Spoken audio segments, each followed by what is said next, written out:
కనకయ్య గారు ఇందా మాట్లాడుతూ మా ప్రజా అవసరాల కోసం ఈ ప్రభుత్వం దృష్టి సారించి అనేక సంక్షేమ కార్యక్రమాల్ని మాకు చేస్తూ ఉంది, ఇంకా చేయాలి అన్నప్పుడు నిజమే ఈ వెనుకబడినటువంటి ప్రాంతంలో అనేక మంది పేదవాళ్ళు, ఇళ్లు లేనటువంటి పేదవాళ్ళు 10 సంవత్సరాల నుంచి ఇంటి కోసం తిరిగి తిరిగి తిరిగి అలసిపోయారు.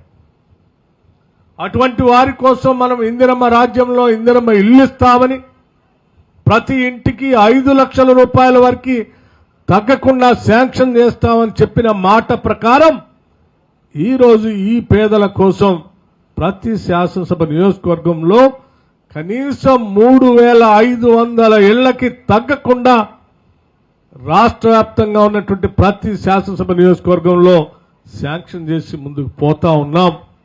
ఇటువంటి గిరిజన నియోజకవర్గాల్లో ఇంకా పేద వర్గాలు ఎక్కువ మంది ఉంటారు కాబట్టి అదనంగా ఇంకా కొన్ని ఇళ్లు కూడా శాంక్షన్ చేయాలనేటువంటి ఆలోచన రాష్ట్ర ప్రభుత్వం చేస్తుంది.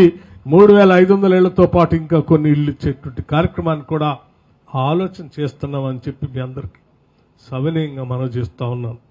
ఒక్కొక్క ఇల్లుకి 5 లక్షల రూపాయలు అనంటే రాష్ట్ర వ్యాప్తంగా ఒక్కసారి ఆలోచన చేయండి. 4.5 లక్షల ఇళ్లు మొదటి సంవత్సరమే శాంక్షన్ చేస్తా ఉన్నాం. ఇంకొక 4.5 లక్షల ఇళ్లు వచ్చే సంవత్సరానికి కూడా ముందుగానే శాంక్షన్ చేయాలన్నటువంటి ఆలోచనలో ఉన్నాం.